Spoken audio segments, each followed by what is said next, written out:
For further understanding of vectors, there are some properties of vectors must be dealt with.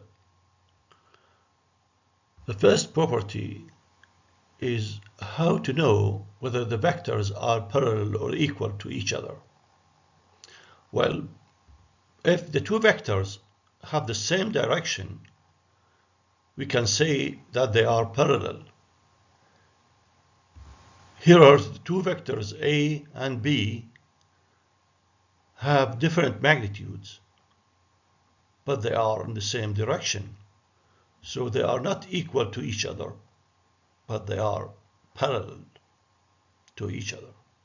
However, if the two vectors have the same magnitude and direction, in this case, we can say that the vectors are equal to each other.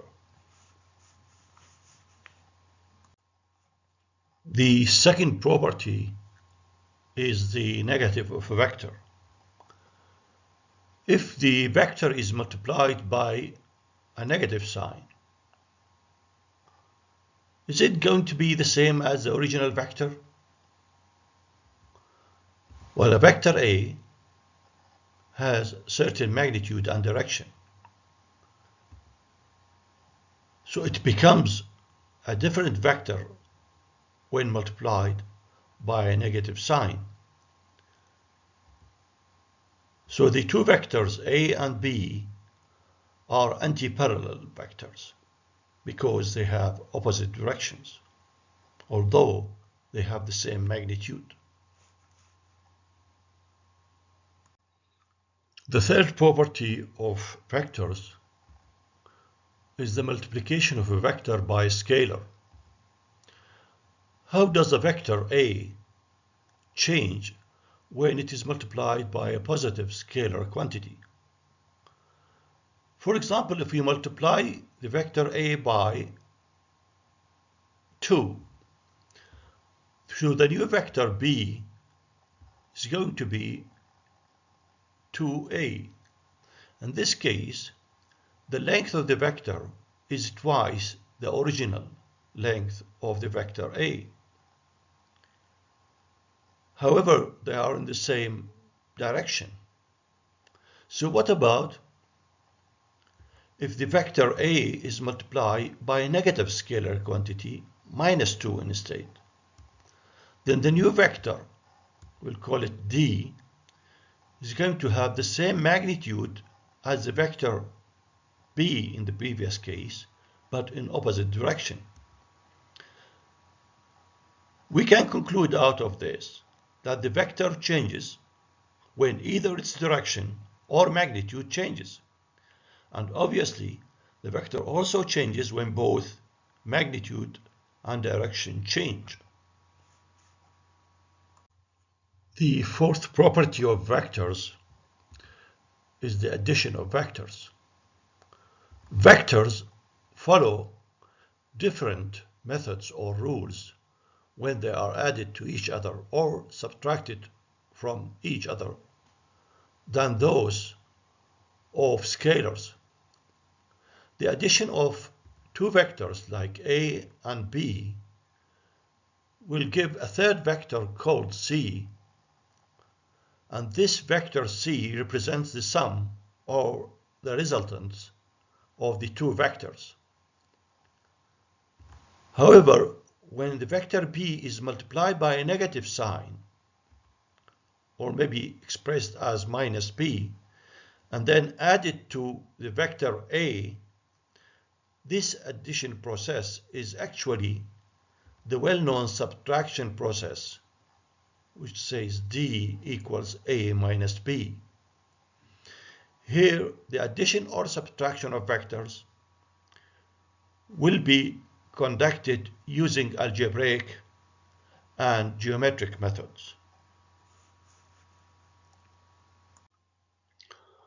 When the vectors to be added are lying on the same axis, then the addition of vectors will be in one dimension.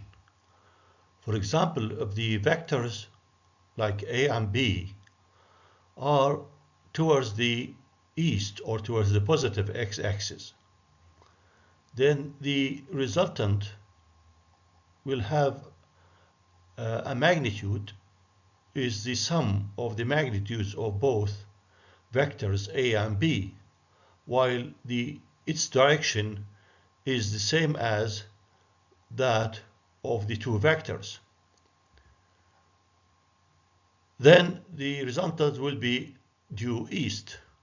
However, if the vector A is towards the east, as it's the largest vector, while the vector B is towards west or to the negative x-axis, then the sum of the two vectors will be A minus B, where this sum means a subtraction, and the direction of the resultant will be to the east.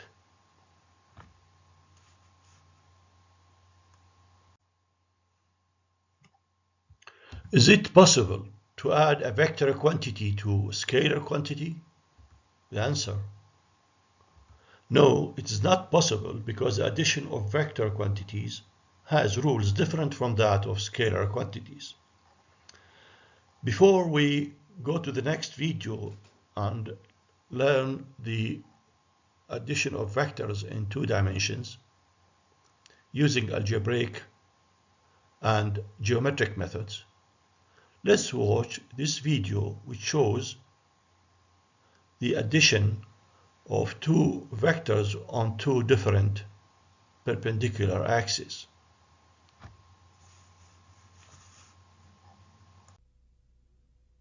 We'll use this ping-pong ball on a string and a glass tube to demonstrate the vector addition of 2 velocities. The ball is first pulled straight up the tube, giving it a velocity in the vertical direction. Now the tube is moved to the left with the ball at the bottom, giving the ball a velocity to the left.